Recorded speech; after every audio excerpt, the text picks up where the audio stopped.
네, 안녕하세요. 제가 오늘 발표할 논문은 시그모드 2025년에 발표된 HROX CPU, GPU Accelerated Heterogeneous ROXDB on Persistent Memory입니다. 우선 들어가기 앞서서 LSM 트리 기반 키밸류 스토어에 대해서 먼저 간단하게 살펴보고 그 다음에 논문 내용으로 들어가겠습니다. 우선 LSM 트리 기반 키밸류 스토어에는 크게 세 가지 컴포넌트가 있습니다. write, ahead, log, mem테이블 그리고 SS 테이블입니다. mem테이블은 메모리에 존재하게 되고 while 그리고 SS 테이블은 모두 디스크에 존재하게 됩니다. 그래서 기본적으로 왼쪽과 같은 구조로 이루어져 있고 기본적으로 모든 write는 우선 mem테이블에 담기고 그게 나중에 플러시 되고 각 레벨에 이루어져 있고 그 while에 들어온 write에 대해서 메모리에 존재하다 보니까 그거를 그 persistence를 보장해주기 위해 write ahead log라는 거에 키밸류 페어에 대한 정보를 저장한 다음에 메모리에 담게 됩니다. 뒤에서 간단하게 동작에 대해 설명을 드릴 예정이고요. 그리고 멤 테이블은 스킵 리스트라는 데이터 구조를 기반으로 만들어져 있습니다. 그래서 오른쪽에 보이는 게 스킵 리스트라는 거의 개요인데 기본적으로 확률적인 그런 모델로서 새로운 데이터가 뭔가 들어올 때 우선 정렬된 상태이고 새로운 데이터 예를 들어 55가 들어온다 했을 때 각 레벨에 대해서 이 레벨을 인서트를 할지 말지 결정하게 됩니다. 그래서 예를 들어 레벨 3에 인서트하기 결정했으면 그 밑에 레벨은 모두 인서트가 되는 것이고요. 이렇게 하는 이유는 이제 서치를 좀 더 빨리 가기 위해서입니다. 예를 들어 내가 70을 찾겠다. 그러면 레벨 4에 찾으면 보고 30이 있으니까 30보다 크니까 여기 있겠다 하고 다음 밑에 레벨 가서 50으로 갑니다. 50이면 여전히 더 크죠. 70이. 그래서 한 단계 더 레벨 내려가고 그 다음 걸 찾고 70이네 하고 그 데이터를 가져가는 이러한 좀 더 서치를 잘하도록 만든 구조입니다. 그리고 디스크에 저장되는 SS 테이블은 sorted string 테이블의 약자로서 기본적으로 이런 스킵 리스트와 다르게 그냥 키 자체, 키랑 밸류 자체가 키로 정렬되어 있는 그런 array of key value pair라고 생각하시면 될 것 같습니다. 자, 그럼 이제 LSM tree 오퍼레이션에서 간단히 살펴보겠습니다. 아까 말씀드렸던 것처럼 메모리에는 멤 테이블이라는 데이터 구조가 있게 되고 스토리지에는 여러 레벨로 SS 테이블이 존재하게 됩니다. 그래서 밑에 레벨이 갈수록 좀 더 오래된 키밸류이고 좀 더 커지는 특성이 있습니다. 우선 키밸류가 풋으로 키랑 밸류가 들어오게 되면 우선 이 키밸류는 write ahead log에 저장이 되게 된 다음에 이 인메모리 버퍼인 멤 테이블에 저장되게 됩니다. 그러다가 이 멤 테이블이 꽉 차게 되면 이 멤 테이블은 이뮤터블 멤 테이블이라는 것으로 바뀌게 되고 새로운 멤 테이블이 열립니다. 그럼 이제 새로운 인서트는 이 새로운 멤 테이블에 들어가게 되고 이 이뮤터블 멤 테이블은 SS 테이블로 포맷팅이 바뀐 다음에 레벨 0에 저장되게 되는데요. 이거를 플러시라고 합니다. 그럼 이제 계속해서 이렇게 플러시 되다가 어느 순간 특정 레벨이 너무 꽉 차서 이걸 정리해야 되는 시점이 옵니다. 이 과정을 컴팩션이라고 하는데요. 컴팩션은 예를 들어 여기 레벨 0라면 레벨 0와 한 단계 미친 레벨 1에 키레인지가 겹치는 모든 테이블을 고른 다음에 그거를 메모를 읽어서 정렬하고 레벨 1의 새로운 SSD 파일로 적게 됩니다. 이 과정에서 중복된 데이터가 있다면 제거되게 되고요. 그리고 각 레벨의 크기를 조정하게 됩니다. 이 과정을 컴패션이라고 합니다. 그리고 이제 리드 과정을 좀 살펴볼 텐데 리드 과정 살펴보기 전에 앞서 SS 테이블은 정렬된 키를 갖고 있는 테이블이라고 했는데요. 그리고 레벨 0를 제외한 나머지 레벨들은 SS 테이블 간에도 정렬이 되어 있습니다. 그래서 이렇게 서로 오버래핑한 레인지가 없는 걸 알 수 있고요. 그래서 이 레벨 1에서 특정 키를 찾아야 된다. 그러면 우선 각 SS 테이블의 레인지는 주목되지 않기 때문에 바이너리 서치로 어떤 SS 테이블 가야 되는지 찾고 그 다음에 그 SS 테이블 안에서 키들에 대해서 바이너리 서치를 이렇게 2번 진행하게 됩니다. 하지만 L0는 조금 다릅니다. SS 테이블 안이 정렬되는 건 똑같지만 SS 테이블 간 정렬은 안 되어 있습니다. 그 이유는 이 L0는 멤 테이블이 바로 플러시되는 그 첫 번째 레벨인데 여기가 매번 정렬되어 있어야 한다면 플러시 할 때마다 L0에 있는 모든 파일과 다 정렬을 새로 해야 되기 때문에 이걸 피하고자 L0는 유일하게 오버래핑 레인지가 있습니다. 그래서 get을 어떻게 해야 되나 본다면 우선 get이 키에 대해서 들어오면 우선은 멤 테이블을 보고 우선 인메모리 구조를 보게 됩니다. 그래서 가장 현재 활성화된 액티브한 멤 테이블을 보고 없다면 이뮤터블한 멤 테이블을 보고 그 다음에 레벨 제로들을 다 뒤지고 여전히 못하면 레벨 1의 특정 파일만 뒤지면 됩니다. 이 이유가 L0는 오버래핑이라 어디 있을지 모르지만 L1은 SS 테이블 간 모두 정렬이 되어 있기 때문에 한 파일만 보면 됩니다. 없다면 다시 밑에 레벨, 없다면 다시 밑에 레벨 이렇게 내려가서 원하는 키를 찾을 때까지 반복을 하게 됩니다. 네, 이렇게가 LSM3에서의 put과 get 동작이었고요. 그럼 이제 논문으로 돌아와서 왜 키밸류 스토어가 GPU 엑셀러레이션의 타겟인가에 대해서 보자면 우선 락스DB는 뭐 메타, 야후, 링크드인, 알리바바 등 다양한 회사에서 백본으로 사용되게 됩니다. 그래서 오타가 있는데 이 락스DB가 인터넷 스케일 워크로드에서 밀리언 오브 리퀘스트를 초당 받을 수 있도록 잘 핸들링이 되어야 합니다. 그 정도로 중요한 데이터베이스라고 할 수 있겠고요. 그리고 그 persistent 메모리가 나오게 되면서 다양한 연구들이 PM을 활용을 해서 락스DB를 동작하는 연구를 했었습니다. 하지만 이제 대부분의 기존 연구들은 다 CPU only였고 또 그 디램 자체 밴드위스는 낮기 때문에 디램 밴드위스에 리미트된 경향이 있었고 이걸 해결하고자 아스프로스 22년도에 발표된 GPKBS는 논문 제목은 GPM입니다. GPKBS는 유일한 GPU 어프로치이긴 하지만 일종의 POC여서 키밸류 사이즈가 8바이트로 픽스돼야 한다는 단점이 있었고 그 외에도 밑에 아래쪽에 보시면 바이퍼, 플러시, 뮤트리, GP 키밸류 KBS 등 다양한 연구가 있었지만 다들 실제 환경에서 필요한 펑셔널리티는 없는 걸로 알 수 있습니다. 예를 들어 버라이블 키렌스도 지원해야 됐었고 레인지 커리도 지원해야 되고 트랜지션 서포트도 지원해야 되고 락스디비가 지원하는 수준의 컨시스턴시 개런티도 보장해줘야 됐었는데 이 네 개를 모두 지원하는 건 없었습니다. 그래서 이 논문에서 HRAX가 GPU로 더 가속하면서도 이 네 가지 리얼 월드 디플로이먼트에 필요한 펑셔널리티를 다 지원하겠다가 연구의 주된 시작이고요.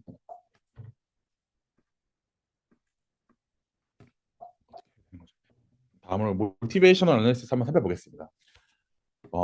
우선 실험 환경은 100바이트 키밸류에 대해서 100밀리언 개의 키밸류에 대해서 put을 수행을 했고요. get에 대해서는 different distribution으로 수행했습니다.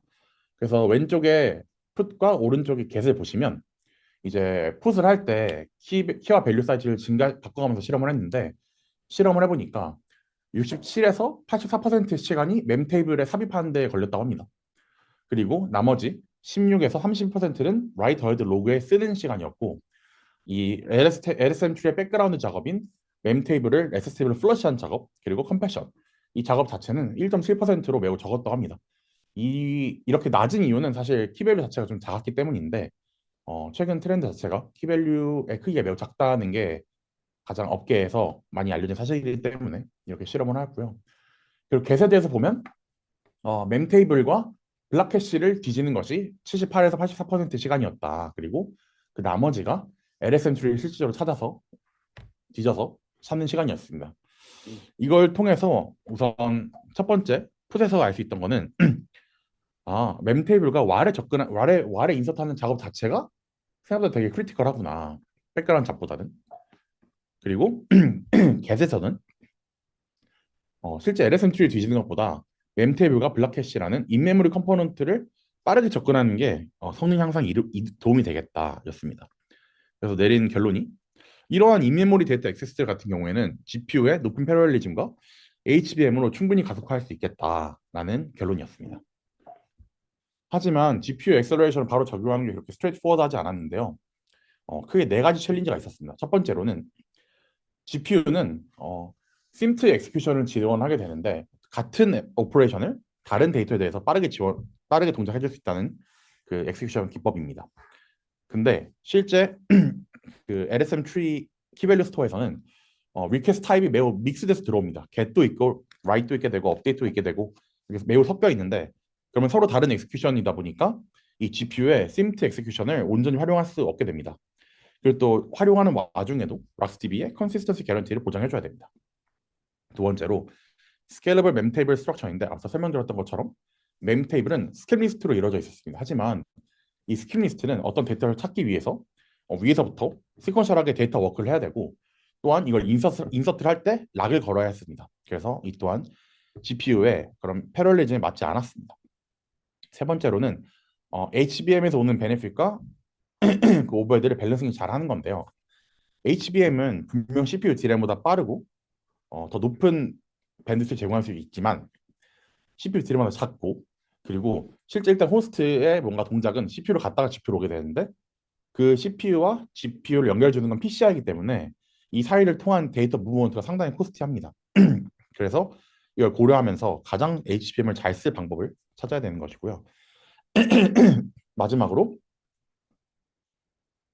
GPU에서 뭔가 왈을 수행을 하려면 GPU가 PMM에 잘 접근해서 로깅을 잘 해야 되고 또 다양한 환경에서 디플로이먼트를 할 수 있도록 해야 되는데 예를 들어 GPU 자체가 매우 높은 로드가 있을 때 높은 스루풋을 낼 수 있지만 반대로 낮은 리퀘스트 레이트에 낮은 레이턴시를 보장해 주는 것 또한 가능케 해야 합니다. 그래서 이러한 네 가지 챌린지를 어떻게 가능케 할지 HRAX를 한번 살펴보겠습니다. 네. 그래서 HRAX는 기본적으로 CPU와 GPU를 모두 다 활용하는 헤테로지니어스한 디자인입니다. 그래서 리퀘스트는 CPU와 GPU 모두에서 핸들링 될 수 있고요. 따라서 CPU에도 기존 락스DB의 컴포넌트들이 모두 존재하게 됩니다. 그리고 이 HRAX는 락스DB API와 모두 다 fully compatible 해서 문제없이 디플로이먼트가 가능하고요. GPU는 멤테이블 액세스, 블락캐시 액세스, 그리고 라이트 어이드 로깅 이렇게 세 개에 대해서 액셀레이션 하고 LSMG에 접근하는 거, 그리고 컴패션 하는 거, 그리고 블락캐시에 뭔가 넣는 거, 그리고 그 외에도 뭔가 복잡한 동작들은 기존처럼 CPU가 지원하게 됩니다. 그리고 낮은 레이트에 낮은 레이턴시를 원한다 할 때는 기존처럼 CPU에서 돌고요. 로드가 많이 들어와서 좀 더 버스트하게 빠르게 처리해야 된다. 그럼 그때 GPU로 보내는 이런 방법을 택합니다. 그럼 하나씩 자세히 살펴보겠습니다. 우선 아키텍처를 먼저 보겠습니다. 기존의 CPU에 멤테이블이 있었고 GPU에도 동일하게 G 멤테이블이 존재하게 되는데요. CPU와는 다르게 이 G 멤테이블에는 밸류가 없습니다. 실제 밸류는 이 밸류 버퍼에 존재하게 되고 이 G 멤테이블에는 이 밸류 버퍼에 포인터만 담기게 됩니다. 그 이유는 앞서 말씀드렸던 것처럼 이 PCI를 통한 무브먼트를 최대한 줄이기 위해 실제 밸류들은 D램에 두고 포인터와 키만 GPU로 보내서 최대한 이 PCI를 타는 것을 최소한으로 했습니다. 그리고 키가 있다면 어쨌든 이 GM 테이블에서 정렬하거나 뭐 삽입하거나 찾는 건 다 할 수 있기 때문에 이렇게 택했고요. NVIDI아의 Unified Virtual Addressing이라는 걸 사용을 해서 포인터를 달았습니다. 그리고 이 블락캐시에 대해서는 NVIDI아의 UVM이라는 걸 활용을 하게 되는데요. 블락캐시 자체는 CPU와 GPU 모두 액세서블 가능합니다. 그리고 이제 수행을 함에 따라서 핫한 블락캐시 페이지가 나올 텐데요. 그때는 이 NVIDIA UVM 드라이버가 자동으로 HBM으로 페이지를 마이그레이션 해줍니다.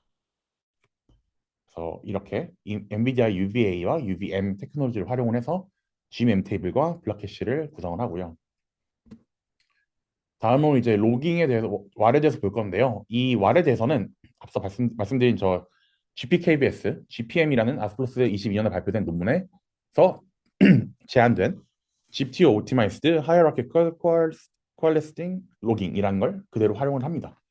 이걸 이용을 하면 이 GPU의 스레드가 기본적으로 HCL은 이 GPU 스레드가 각 하이어라키에 맞게 오른쪽 그림 보시면 알겠지만 이 로그에 어떤 부분에 접근해야 되는지를 미리 다 쪼개놓습니다.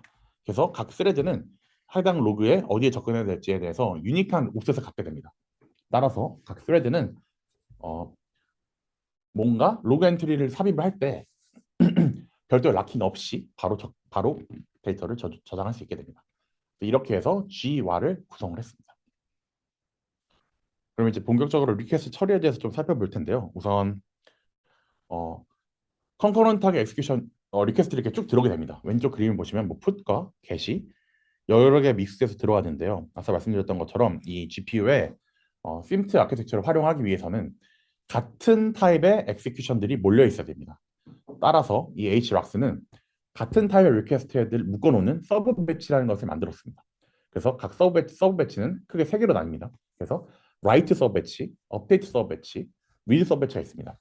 write는 이제 LSMQ 구조 특성상 바로 멤테이블을 쓰면 되기 때문에 블라인드 write이고요. write만 쓰면 되고 update는 read, modify, write이셔서 read를 수행한 다음에 write 수행하게 되고 read는 read만 수행하게 됩니다. 그래서 이 세 개의 서브배치로 나누고 한 서브배치 안에서는 모두 같은 동작이기 때문에 GPU의 여러 스레드를 활용을 해서 패러럴하게 동작을 시킵니다. 그리고 이 HROX는 가장 신경 쓰는 게 기존의 RocksDB가 제공을 하던 이 컨시스턴스를 개런티를 하고자 합니다. 그래서 RocksDB에서는 들어온 순서대로 가장 마지막 커밋된 read 이런 걸 수행하도록 만들어 주거든요. 그걸 지키기 위해서 이 순서대로 write 수행하고 read, update 수행하고 read를 맨 마지막에 수행하는 이 방식을 택하고요. 그리고 이 write에 대해서 여러 키에 대한 같은 키에 대한 여러 리퀘스트 들어올 수 있습니다. 이제 그 경우를 해결하기 위해서 각 리퀘스트를 유니크한 리퀘스트 아이디를 붙이는 걸 해결하게 되는데요. 간단하게 살펴보면 왼쪽에 키 1에 대한 푸시 2번 들어갔습니다.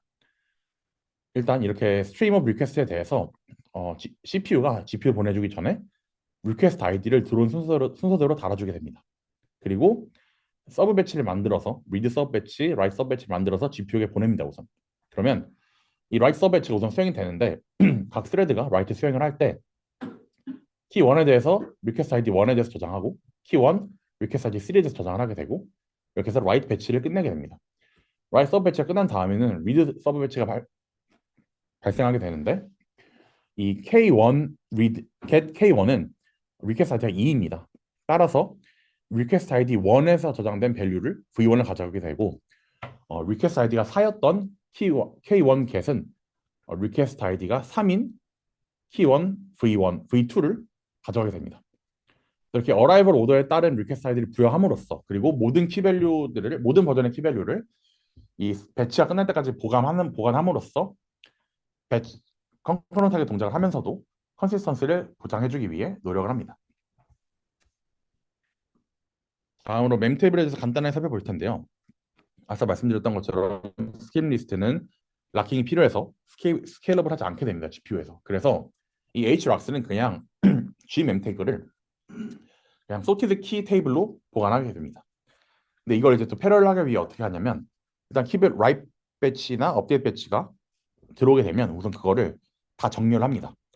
정렬을 한 다음에 그러면 어떤 키가 어디로 가야 되는지를 순서를 다 알게 되죠. 그럼 그거를 이렇게 스태틱하게 쪼개고 각 스레드한테 너가 여기서부터 여기까지 저장해라고 지정을 하게 됩니다. 그렇게 하면 이미 순서를 다 알기 때문에 별도의 락킹도 필요 없고 컨커런트하게 동작을 할 수 있죠. 이러한 결정을 내린 데는 두 가지 키 옵저베이션이 있는데 첫 번째로는 배칭을 통해서 GPU를 동작시키기 때문에 인서트 또는 룩업을 수행하기 전에 몇 개의 키를 저장할 건지 그리고 키가 뭐뭐 있는지를 미리 다 알 수 있게 됩니다. 그래서 정렬을 해놓고 미리 스태틱하게 쪼개갈 수 있는 거고요. 두 번째로는 GPU 기반 소팅과 바이너리 알고리즘이 많이 있어서 효율적으로 이런 것들을 수행할 수 있다 합니다. 그래서 차라리 추가적인 소팅과 바이너리 서치를 하고 락킹을 피하겠다라는 방향으로 전개가 됐고요. 그리고 그 GMemTable 엔트리 안에는 원래 키 사이즈, 키, 밸류 사이즈, 그리고 밸류 포인터, 밸류 넣게 되고 밸류 포인터는 CPU 디램에 있게 되고 리퀘스트 아이디 또한 존재하게 됩니다. 그럼 이제 본격적으로 HROX에서 어떻게 데이터를 프로세싱 하는지를 살펴보겠습니다. 들어온 리퀘스트에 대해서 GPU에서 처리를 하게 되면 크게 세 가지 페이즈가 있습니다. 첫 번째로는 CPU에서의 프리프로세싱, GPU에서의 엑세큐션, 그리고 CPU로 돌아와서 포스트 프로세싱이 있습니다. 기본적으로 프리프로세싱은 put, get, update 등등의 리퀘스트에 대해서 대부분 비슷합니다. 크게 두 가지가 있는데요. 첫 번째로는 이 리퀘스트를 GPU로 보낼 거냐, CPU에서 처리할 거냐. 그래서 이 리퀘스트 큐에 대해서 특정 스레시홀드를 넘어가면 이 리퀘스트를 배치를 묶어서 GPU로 보내기로 결정하고요. 그리고 보낸다고 결정했다면 이제 그 배치를 서브 배치로 만들어주고 그리고 GPU 엑스큐션을 위해 필요한 데이터 스트럭처, 뭐 GMEM 테이블, 밸류 버퍼, GWAR 등을 얼로케이션 해줍니다. 그리고 내용 좀 중복됐는데 read에 대해서는 이러한 GMEM 테이블이나 밸류 버퍼를 얼로케이션 하지 않아도 되지만 write에 대해서는 얼로케이션 해야 되고 그리고 미리 밸류들은 다 밸류 버퍼에 담아놓고 포인터를 보내게 되고요. 그리고 기존에 액티브했던 GMEM 테이블은 이뮤터블로 마크해놓고 새로운 라이트 패치가 들어올 때마다 새로운 GMM 탭을 만들게 됩니다. 그 과정에서 이뮤터블의 최대 숫자가 정해져 있는데 그게 꽉 찼다면 가장 오래된 거를 다시 D램으로 보내서 플러시를 하게 됩니다. 그래서 이제 풋 어떻게 각 동작별로 설명하는지를 동작하는지 보면 우선 프리 프로세싱은 아까 설명드렸던 1과 2의 과정인데요. 라이트 서배치를 만들고 그 서배치 안에 있는 밸류들을 밸류 버퍼에 담아 놓게 됩니다. 그 다음에 커널을 런치하게 되고요. 이제 스텝 3에서 키들을 다 소팅하고 각 스레드가 어디를 적어야 되는지를 디터민 시킵니다. 그러면 각 스레드는 액티브한 GMM 테이블에 엔트리를 적고 war에도 데이터를 적게 됩니다. 이러고 이제 리턴이 되게 되면 이제 CPU에서는 포스트 프로세싱을 진행하게 되는데 가장 오래된 이뮤터블 테이블이 있고 그게 꽉 찼다면 그러니까 이뮤터블 테이블의 수가 꽉 찼고 그러면 가장 오래된 이뮤터블 GMM 테이블을 다시 호스트 CPU로 가져오게 돼서 CPU로 가져와서 그걸 기반으로 SS 테이블을 만듭니다. 그리고 SS 테이블을 LSM3로 플러시하는 이 과정을 거치게 됩니다. 이게 풋 과정이고요. 다음은 개세대에서 보면 비슷하게 리드 서배치를 만들고 커널 런치를 하게 됩니다. 그러면 이제 각 키를 이제 GPU들이 나눠 가지게 되고 그 GPU는 자기 영역에 있는 키에 대해서 우선 액티브한 GMM 테이블에서 바이너리 서치를 해서 찾게 됩니다. 만약 없다면 이뮤터블한 GMM 테이블 가서 찾게 되고요. 멤 테이블이 없었다. 이러면 스텝 4로 블락 캐시를 뒤집니다. 그리고 근데 만약에 블락 캐시도 없었다. 이러면 더 이상 GPU가 할 수 있는 게 없어서 이 키를 이 not found 버퍼에 담아두게 됩니다. 그리고 이제 모든 동작이 끝나면 이제 포스트 프로세싱 단계인데요. 이 not found 버퍼가 다시 D램으로 가게 됩니다. 그리고 CPU가 이 버퍼를 보고 만약 있다. 그러면 이제 LSM 트리에 대해서 컨커런트하게 설치를 진행하게 되고 키를 찾으면 이제 블록캐시 다시 로드를 하게 되고요. 그리고 이제 최종적으로 키에 대한 결과값 또는 not found 메시지를 호스트에게 리턴하게 됩니다. 이렇게 get을 수행하게 되고 업데이트 레인지에 대해서 사실 앞서 말씀드린 get과 put의 베리언트입니다. 업데이트는 read, modify, write이기 때문에 기본적으로 get과 put의 컨비네이션과 비슷하게 동작합니다. 그래서 처음엔 put처럼 키를 소팅하고 GMM 테이블에 삽입하기 위한 로케이션 정하고요. 그 다음에 read를 수행하게 됩니다. 만약에 read를 찾지 못했다 그러면 동일하게 not found 버퍼를 담아서 포스트 프로세싱 때 CPU가 알아서 하게 하고요.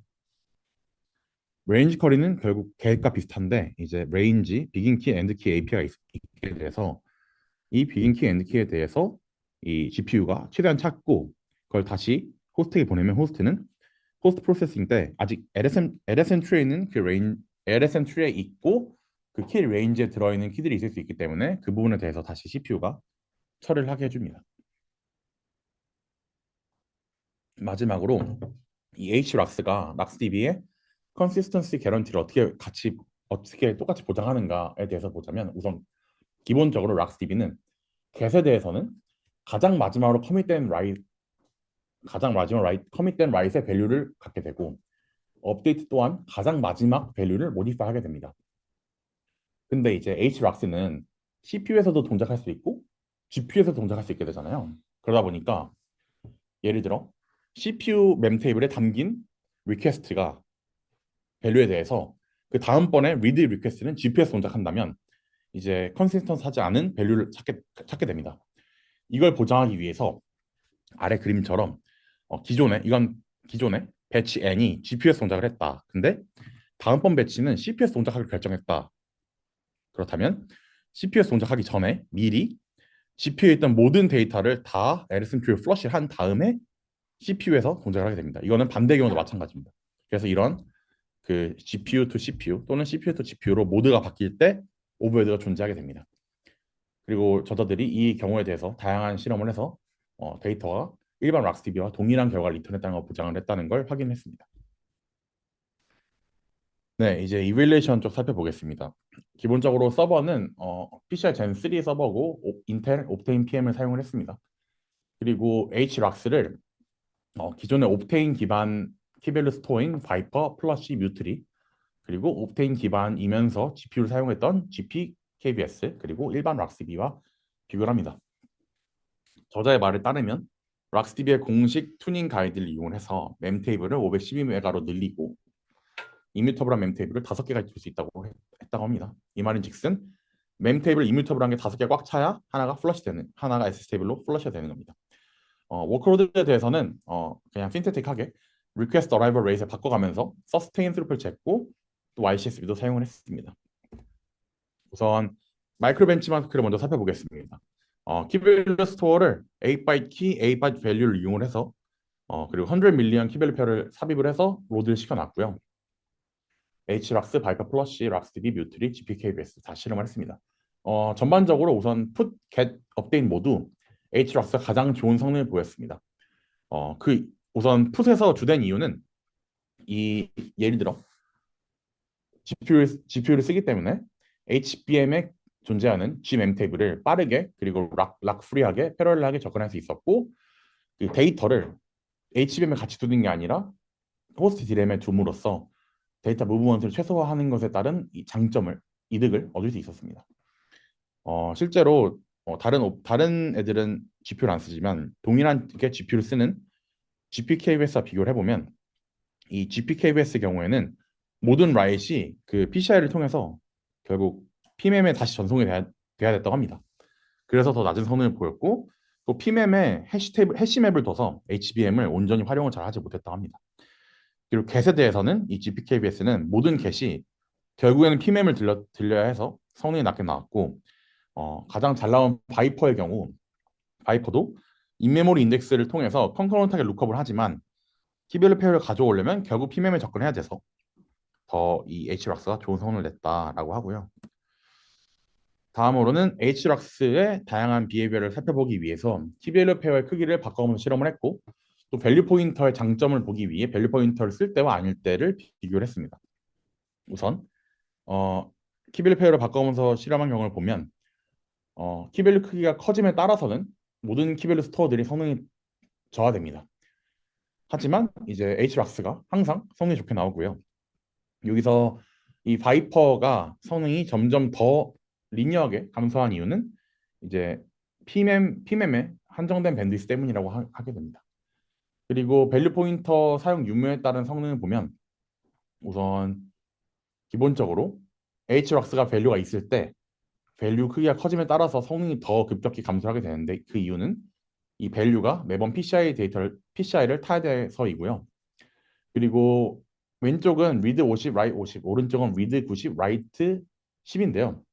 이 read 90일 때 성능이 더 저하된 이유가 이제 read의 경우에는 우선 풋할 때도 데이터가 호스트에서 HBM으로 가야 되고 다시 결과를 호스트에게 반환해주기 위해 다시 HBM에서 D램으로 가야 되기 때문에 더 성능이 안 좋았다고 합니다.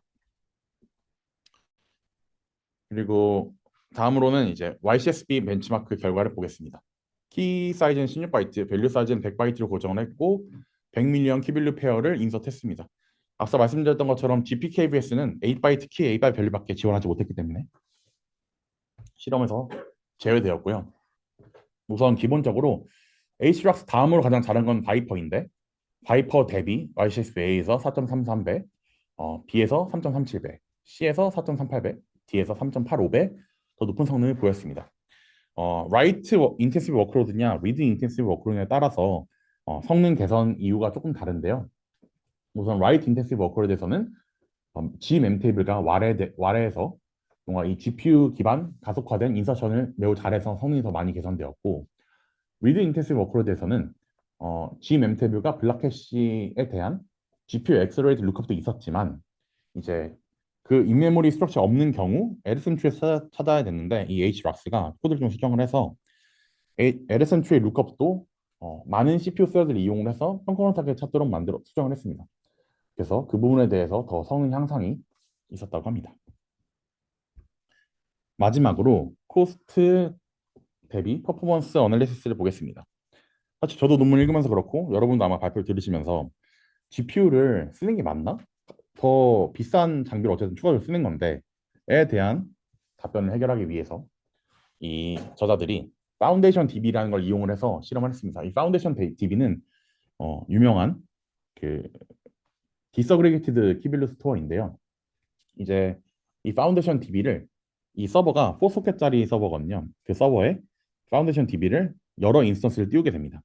그리고 각 인스턴스는 특정 디스조인트한 서브셋의 키를 담당하게 됩니다. 예를 들어 뭐 키가 0이다 그러면 파운데이션 인스턴스 제로로, 뭐 키가 110이다 그러면 인스턴스 7으로 뭐 이렇게 가는 식인데요. 그래서 이 논문의 이 실험의 가장 주된 주제는 싱글 로드만 쓰는 HROX가 GPU를 사용한다 했을 때 여러 CPU 인스턴스 사용하는 디스토리게이티드 FDB 대비 코스트 이펙티브 하냐에 대한 실험 결과입니다. 그래서 FDB, 파운데이션 DB는 17개 인스턴스 쓴 최대 스루풋을 이 4소켓 서버 가격과 나눈 것이고요. HROX는 한 개 인스턴스의 최대 성능을 4소켓 서버 플러스 GPU 가격으로 나눈 것입니다. 그래서 4소켓 서버의 가격은 6,320달러였고 GPU는 1,437달러였다고 합니다.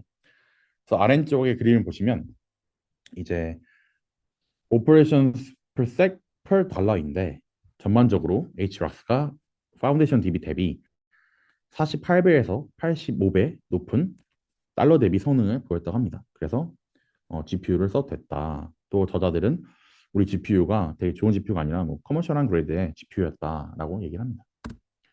네, 그래서 컨클루전입니다. 이 RocksDB의 성능 병목이 인메모리 스트럭처 접근이라는 것을 알고 GPU 액셀레이션을 통해서 성능을 최대한 이끌어내고자 하였고 기존 RocksDB API를 건드리지 않으면서 백워드 컴패티빌리티를 지원했습니다. 서브 배칭과 버저닝이라는 걸 이용을 해서 GPU의 심트 엑스큐션을 최대한 활용을 하였고 그 와중에 RocksDB의 컨시스턴시 개런티를 보장을 하였고요. 그리고 HBM을 최대한 잘 쓰기 위해 밸류 포인터, UVA, UVM 테크닉을 써서 이 PCI 데이터 무브먼트 코스트와 HBM 활용의 밸런스를 맞추고자 했습니다. 그리고 CPU와 GPU를 모두 다 사용을 해서 헤테로지니어스하게 연산을 지원했습니다. 네, 감사합니다. 오늘 발표 여기까지 하겠습니다.